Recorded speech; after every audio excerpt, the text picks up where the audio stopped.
अस्सलाम वालेकुम एवरीवन। फवाद, क्या सूरत हाल है सोलर मार्केट की? रेट्स किस ट्रेंड की तरफ जा रहे हैं? डॉलर के साथ साथ नीचे की तरफ आ रहे हैं या अभी भी मुश्किलात आ रही हैं इनमें?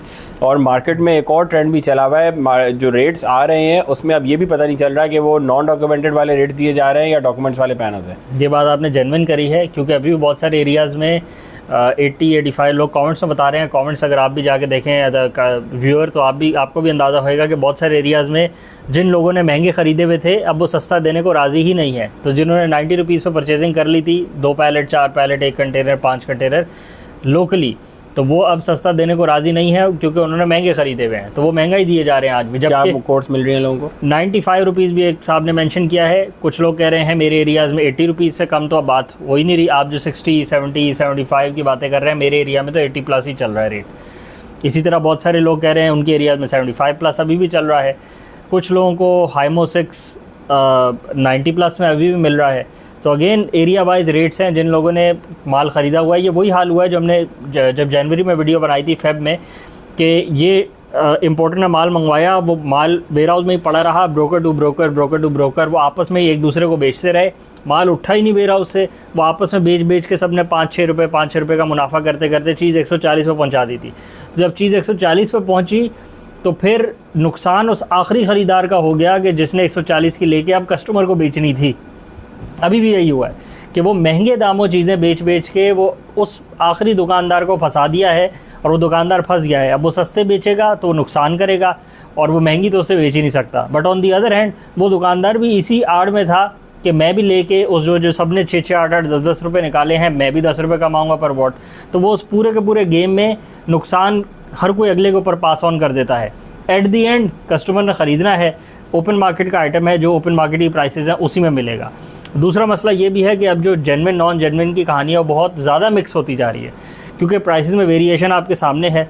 जेन्युइन प्राइस कराची में 69-70 रुपीज़ में जेन्युइन आपको 545-550 वॉट के पैनल्स मिल रहे हैं। अच्छा, ठीक है। बट आपको 69 और 70 रुपीज़ में non genuine non verified C grade के पैनल्स भी मिल रहे हैं माशाल्लाह। तो सिर्फ प्राइस से अंदाज़ा नहीं हो पा रहा कि वो पैनल्स जेन्युइन है कि नहीं है, क्योंकि जो अब 2 नंबर लोग हैं, जो 2 नंबरी कर रहे हैं, जो 2 नंबर माल बेच रहे हैं, उन्होंने जो टैक्टिक्स हैं वो भी चेंज करते जा रहे हैं, क्योंकि 2 नंबर माल की अभी भी बड़ी एक्सेप्टेंस है। आपके सामने है, एक CEO कंपनी के सोलर के बैठे हुए कह रहे थे कि हम पहले जब माल मंगवाते थे तो उसमें स्टॉक लॉट का भी आता था, सी ग्रेड का भी आता था, और वो उस वक्त तो माल बिकता ही ये था।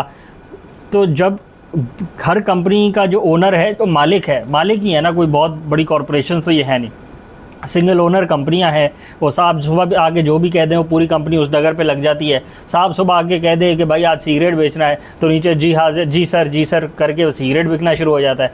साहब कह दे हमने 180 वॉट का पैनल बोलना है और कस्टमर को बोलना है 180 वॉट ही सोना है, तो हम वो सोना बेचते रहेंगे वो 180 वॉट वाला, जबकि मार्केट में 500-550 से कम वॉट का पैनल नहीं होगा जेन्युइनली अवेलेबल।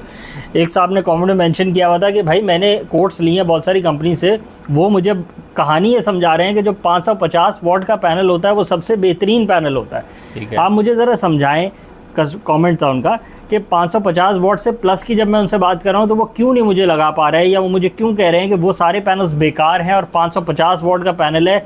वो ऐसे ऐसे इंडस्ट्री का स्टैंडर्ड बन जाए ना कि ये गोल्ड स्टैंडर्ड है और उससे ऊपर सब बेकार है और उससे नीचे सब बेकार है। इसकी क्या वजह है? तो उसकी वजह तो यही है कि वो उनके पास पड़ा हुआ 550 है। दूसरा मसला ये है कि जो ऑनरेड इन्वर्टर्स लगा रहे हैं उनको सिस्टम साइजिंग करनी नहीं आती, उसको सिस्टम इंटीग्रेशन ही करनी नहीं आती।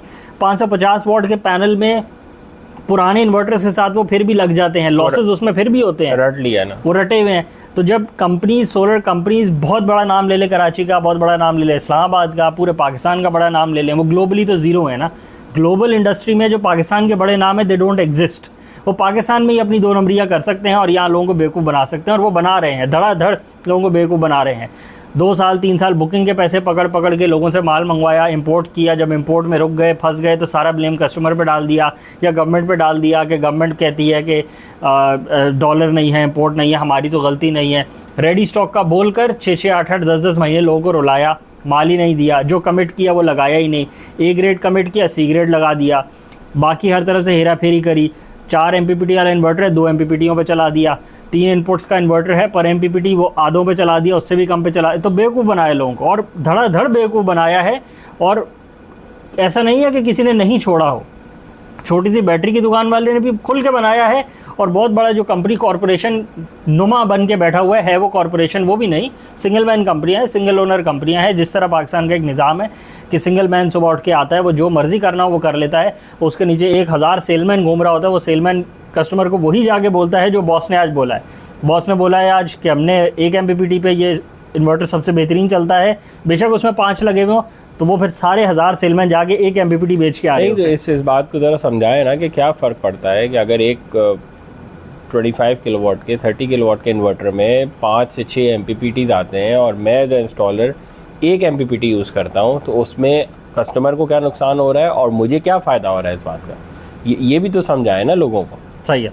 देखिए MPPTs जो इन्वर्टर के अंदर इन्वर्टर के अंदर टेक्नोलॉजीज़ होती हैं, उसमें से एक टेक्नोलॉजी ये होती है कि जो MPPTs हैं, जो multi power point maximum power point tracking का सिस्टम है, वो कितने डिफरेंट हिसाब से पैरामीटर्स की बेसिस पे वो ट्रैक कर सकता है। जिसका मतलब है कि अगर एक ट्रैकर में कोई भी इशू आता है, या वो ट्रैकर फॉल्टी हो जाता है, या उन पैनल्स के ऊपर शेडिंग आ जाती है, या वो पैनल्स गंदे हो जाते हैं, या वो पैनल्स के वोल्टेज बाकी स्ट्रिंग से फ़र्क है, तो वो एक ट्रैकर बाकी ट्रैकर से अफेक्ट नहीं होता। जिसका मकसद है कि अगर 4 ट्रैकर्स हैं और एक ट्रैकर मतलब एक स्ट्रिंग के आपके पैनल्स ज़्यादा गंदे हैं और बाकी के कम गंदे हैं, तो अगर आप सारे पैनल्स को सीरीज़ में लगा देंगे और एक ही ट्रैकर पर लगा देंगे, तो वो जो कम गंदे वाले हैं वो भी ज़्यादा गंदों की तरह चलेंगे। जिसका मतलब है कि अगर 400 वॉट के पैनल भी और 300 वॉट के पैनल भी आपने एक स्ट्रिंग में लगा, ये कॉमन क्वेरी है फ्रोनस या ज़्यूनिक या जिस भी ब्रांड का आप कोई भी इन्वर्टर लगवा लें, टेस्ला के इन्वर्टर्स हों, नाइट्रॉक्स हो, जिस भी इन्वर्टर में सिंगल MPPT होता है ना, उन कस्टमर्स की क्वेरी ये होती है कि अब मैंने फ़र्ज़ करें शुरू में 2.5 किलोवाट के पैनल लगवाए, इन्वर्टर 5 किलोवाट का, तो वो कहते हैं बाद में मैंने पैनल्स ऐड करने हैं, तो मुझे वो वाले स्पेसिफिकेशन के इन्वर्टर नहीं मिल रहे, पैनल्स नहीं मिल रहे, पहले मैंने 400 वाट लगवाए थे, अब मुझे 550 वाट के मिल रहे हैं, तो अब मैं कैसे मैच कैसे करूँ। तो वो जिस भी ब्रांड में सिंगल MPPT इन्वर्टर आते हैं उसमें आप ये काम नहीं कर सकते, क्योंकि उसमें एक ही MPPT है। आसान अल्फाज में, अगर 5 किलोवाट का सिस्टम मैंने एक इन्वर्टर लगवाया था, उसमें सिंगल MPPT है, मैंने पहले जो है उसमें 4 पैनल लगवाए थे, अब मुझे 6 और ऐड करने हैं। और पहले मेरे पास थे 400 वाट वाले, अब 400 वाट वाले मुझे नहीं मिल रहे, तो अगर मैं 500 550 वाट वाले लगाता हूँ तो वो क्या होगा, वो भी 400 की तरह ही काम करेगा, वो भी 400 की तरह काम करेगा। एक ये मसला है। दूसरा मसला ये है कि वो वोल्टेज और करंट भी मैच नहीं करता, तो वो एक दूसरे पे भी अफेक्ट करते हैं। कोई वोल्टेज ज़्यादा बनाता है, कोई कम वोल्टेज बनाता है, और करंट में भी मैच नहीं करते, तो वो कैरेक्टरिस्टिक्स मैच नहीं करती, तो जो आपका सिस्टम है वो फुल एफिशिएंसी क्या वो दूर दूर तक वो पैनल्स भी एक दूसरे को अफेक्ट कर रहे हो। तो एक तो ये बड़ा ड्रॉबैक हो गया जो सिंगल MPPT चार्जर ये इन्वर्टर्स हैं कि उसमें या तो आप एक ही साथ सारे पैनल लगवा लें तो उसमें कोई इशू नहीं है। बिल्कुल ऐसे। अगर आपने ये नई गेम खेल रहे हैं कि मैं अभी मेरे पास पैसे कम है, मैं बकाया बाद में लगाऊंगा, तो फिर ये इशू आपको आ सकता है, लाजमी आता है, क्योंकि वक्त के साथ जो पैनल्स अवेलेबल होते हैं मार्केट में वो वेरी हो जाते हैं। अब ये तो छोटे इन्वर्टर्स का हो गया, अब हम आ गए 35 के 50 किलोवाट पे 100 किलोवाट में। 100 किलोवाट में फिर अगर मेरे पास 6 से 8 MPPTs इन्वर्टर दे रहा है, तो उसमें मैं फिर 1 और 2 क्यों यूज़ कर रहा हूँ, जबकि कस्टमर जो है वो पूरे 100 किलोवाट के पैनल्स लगा रहा है। बिल्कुल, इसमें क्या रीज़न है? अगेन, जब कम MPPT यूज़ करेगी कंपनी तो उसमें wire बचाएगी।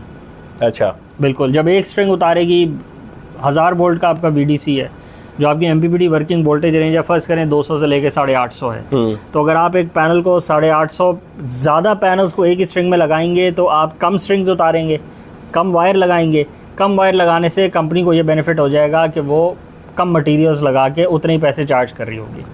On the other hand, strings को डिवाइड करने का फ़ायदा ये है कि अगर आपके किसी भी साइड पे कोई शैडो आ रहा है या कोई भी पैनल ज़्यादा गंदे हैं या कम गंदे हैं, तो वो बाकी के सिस्टम पे कोई अफेक्ट नहीं करेंगे, ये आपको बेनिफिट मिलेगा। सही है। दूसरी बात, अगर आप पैनल्स में मिसमैच करना चाहते हैं, जिसका मतलब है कोई कभी आप 400 वाट लगवा रहे हैं, कभी आप 500 लगवा रहे हैं, कभी आप 650 लगवा रहे हैं, तो आप वो सब कर सकते हैं। आपको ये नहीं है कि सारे पैनल्स एक ही साथ चेंज करने हैं। जैसे आपको पता है 50 किलोवाट के बहुत सारे जर्मन इन्वर्टर्स हैं, फ्रोनियस में या SMA में या मतलब जर्मन इन्वर्टर्स में या फिर ऑस्ट्रियन इन्वर्टर्स में 50 किलोवाट 100 किलोवाट के पुराने मॉडल जो होते थे वो सिर्फ सिंगल MPPT आते हैं। ये 2018 के मॉडल्स हैं ना, रफली मॉडल साल हो गए अब तो, बिल्कुल। तो आउटडेटेड मॉडल्स हैं वो। उनका जो डिज़ाइन हुआ है वो सिंगल MPPT पे हुआ है, जिसके लिए फिर आपको सारे के सारे पैनल्स एक ही तरह के लगाने पड़ेंगे। अब आप 100 किलोवाट का इन्वर्टर लगवा रहे हैं, टेक्नोलॉजी इन्वर्टर की बाबे की हो गई है, जिसमें सारे पैनल्स एक ही तरह के लगाने पड़ रहे हैं। किसी भी एक स्ट्रिंग में फ़र्क आया तो बाकी स्ट्रिंग्स को भी अफेक्ट करेगा, क्योंकि उसमें एक ही स्ट्रिंग लगी हुई है सर, उसमें एक स्ट्रिंग एक नहीं लगी हुई, पावर पॉइंट ट्रैकिंग एक है, स्ट्रिंग तो उसमें भी 8-10 लग जाती हैं, बट अगेन जितनी एक स्ट्रिंग बनाएगी फिर बाकी भी उसी को फॉलो करेंगे, तो नुकसान किसका हुआ? कस्टमर का हुआ। टेक्नोलॉजी क्योंकि बाबे की थी, पैसे आज के दिए, करंट हिसाब से दिए, वो जो जिनके पास पुराना स्टॉक 5 साल पुराना पड़ा हुआ है वो भी आज ही के रेटों के मुताबिक या तो वो रेट बाबे के लगा दें, बिल्कुल, जब चलो जितने का खरीदा है मैं भी उतने का उस हिसाब से। अब वही वाली वो व्यापारियों वाली सोचें, वो जी मैंने अब नया माल भी तो मंगवाना है, तो मुझे फिर वो पुराने रेटों वाला बेच दूंगा, तो फिर वो नया माल कैसे आएगा? भाई आप तो इतने अनजस्टिफाइड पैसे मांग रहे हैं, वो आपको 5 साल से नया मंगवाने की नौबत ही नहीं आई। नहीं, आप अपनी टैक्टिक्स का हालात तो देख लें, अभी भी अगर जस्टिफाइड टैक्टिक्स होती तो जस्टिफाइड एक साइकिल चल रही होती। अनजस्टिफाइड प्राइस आस्क कर रहे हैं, अनजस्टिफाइड प्रोडक्ट की प्राइस आस्क कर रहे हैं, वो आपकी साइकिल चल ही नहीं पा रही। तो आप संभाल के रखें अपना माल अपने पास, और आप 100 किलोवाट वाले मंगवा ले सिंगल MPPT बाबे के ज़माने के, पड़े रहेंगे आपके पास, आप अपने फॉर्मूले लगाते रहें, वो नया माल जब मंगवाना पड़ेगा नौबत ही नहीं आएगी। एज अ कस्टमर तो फिर हमें ये चूज करना चाहिए, रिजेक्ट कर देना चाहिए कि जो जब हम लगवा रहे हैं, अगर आज 2023 है तो हमारे पास एक नए मॉडल का इन्वर्टर लगना चाहिए, क्योंकि उस नए मॉडल के इन्वर्टर, चाहे वो चाइनीज़ अच्छी कंपनी का इन्वर्टर हो, जो नए फीचर्स हैं वो हमें लाजमी मिलेंगे। बिल्कुल ऐसे, जैसे पुराने इन्वर्टर्स में बहुत सारे अभी भी इन्वर्टर्स हैं, उनके वाईफाई मॉड्यूल्स आपको अलग से खरीदने पड़ते हैं, ऐसे ही है। और चाइना में तो ऐसा कुछ नहीं है, ऐसा कुछ भी नहीं। जो अच्छी चाइनीज कंपनीज है उनकी बात हो रही है, बिल्कुल लो टियर की बात नहीं भाई। जो अपने नाम को यूज करके लोगों को बेवकूफ बना रही हैं कंपनीज, चाइनीज मैन्युफैक्चरर्स, वो अगेन वो हर चीज के पैसे अलग से मांग लेते हैं। हाँ, वाईफाई के इतने पैसे हैं, इन्वर्टर के इतने पैसे हैं, सीटी के इतने पैसे हैं, कुछ और किट चाहिए उसके इतने पैसे हैं, वरना ये सब कुछ पैकेज में साथ आ रहा है, कंपनी दे रही है, तो आपको क्या जरूरत है? एंड टू एंड सोल्यूशन दे। ये कौन सा 1990 थोड़ी चल रहा है कि जिसमें वाईफाई एक कंज्यूमर की एक ऑप्शनल रिक्वायरमेंट होगी।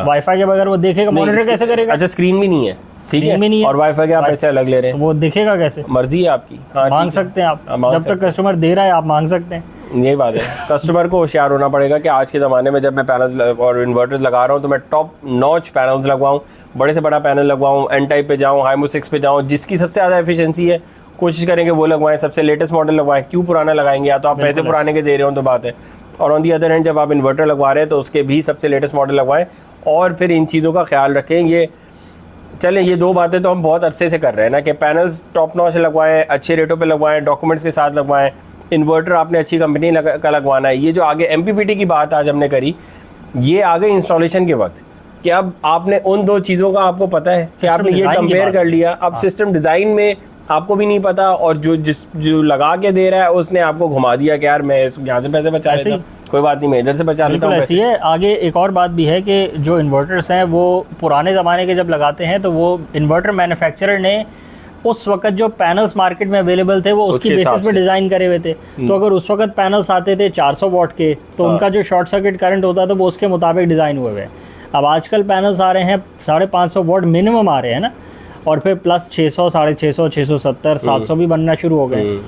तो इस हिसाब से वो पुराने इन्वर्टर्स मैच नहीं करते, तो उसमें नुकसान वो जो कंपनी लोगों को कह रही है कि 550 वाले बेहतरीन है और बाकी सब बेकार है, उसकी वजह ये है कि उनके पास जो इन्वर्टर हैं वो बाबे के इन्वर्टर हैं, उसमें नए पैनल्स लगते ही नहीं है, तो उसमें जो बेनिफिट मिलना है कस्टमर को वो नहीं मिलेगा। कि पुराने पैनल्स, पुराने इन्वर्टर, पैसे आज के डॉलर के मुताबिक हर रोज़ चेंज करके, ऊपर तो ऊपर नीचे तो नीचे, और नीचे करते हुए मौत आती है और बढ़ाते हुए कोई पूछता ही नहीं है। तो ये तरीक़ाकार है, उसमें नुकसान कस्टमर का होता है कि 550 वाट का पैनल अगर आपने पुराने इन्वर्टर के साथ लगा लेंगे तो वो आपको फुल आउटपुट नहीं दे पाएगा, वो 2-2.5 एम्पेयर ज़ाया करेगा, तो नुकसान किसका होगा? कस्टमर का। प्रोडक्शन नंबर्स कस्टमर के कम होंगे। तो अगेन कस्टमर नहीं चूज़ किया था उस कंपनी को जो उसको पुराना इन्वर्टर लगा के दे रही थी पुराने पैनल्स के साथ। भाई नया ब्रांड न्यू इन्वर्टर लें जिसकी जो मॉडल भी हो वो लेटेस्ट हो, ताकि वो नए पैनल को फुली सपोर्ट करे, उससे मैक्सिमम आउटपुट लेके आपको प्रोडक्शन करके दे। आप एक चीज़ नई लगवा लें और दूसरी चीज़ पुरानी लगवा लें तो वो इंटीग्रेट नहीं करती। तो ये अगेन ये सिस्टम डिज़ाइन की बातें हैं कि जो कंपनीज़ का फोकस ही सेलमैन है, सेल्स है, माल बेचने से है, पैसे पकड़ने से है, बुकिंग से है, एडवांस से है, तो उनका फोकस तो सिस्टम डिज़ाइन नहीं है। उनका ये मकसद ही नहीं है कि आपका सिस्टम आपके लिए ज़्यादा से ज़्यादा चले। उनका मकसद ये है कि ज़्यादा से ज़्यादा सेल्स एक साल के अंदर करी जाएँ, 4-5 साल 8 साल कंपनी चलाएंगे, उसके बाद कंपनी बेचेंगे चले जाएंगे या इसी मुल्क में कुछ और कर लेंगे।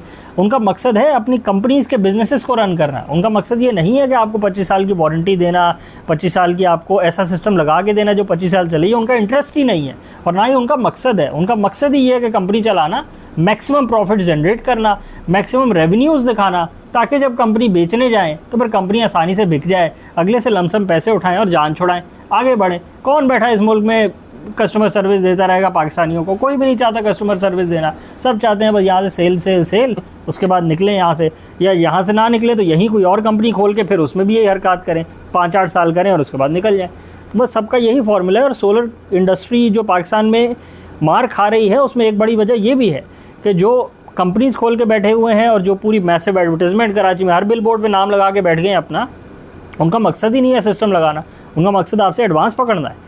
उसके बाद एडवांस से पहले आपको कहना है 1 हफ्ते में नेट मीटरिंग हो जाएगी आपकी, 1 हफ्ते में आपका चालान आ जाएगा, 1 हफ्ते में हम आपकी इंस्पेक्शन करवा देंगे और 1 ही हफ्ते के अंदर आपका मीटर लग जाएगा।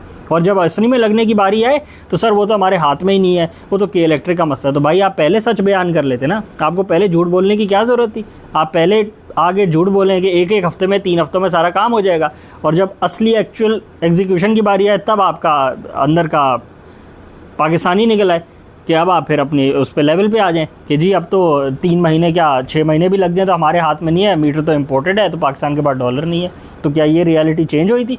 जब आप पहले बात 1-1 हफ्ता करके अगले को घेर रहे थे और अगले से पैसे पकड़ना चाह रहे थे, तब तो आपको ये बात याद नहीं थी, तो तब आप एक अलग टोन पे थे और आज आप एक अलग टोन पे हैं। तो अगेन झूठ है, जितना मर्जी बोलना है बोलते रहें, और झूठ बोल बोल के कस्टमर को बेचा जा रहा है सिस्टम, सही बात बताने को राज़ी नहीं है। यही सिचुएशन है मार्केट की। चलें, अल्लाह आसानी करे सबके लिए। मेरा ख्याल है इसको आज रैप अप करें, चैनल को लाइक करें, सब्सक्राइब करें, ज़्यादा से ज़्यादा शेयर करें ताकि ज़्यादा से ज़्यादा लोगों तक पहुंच सके।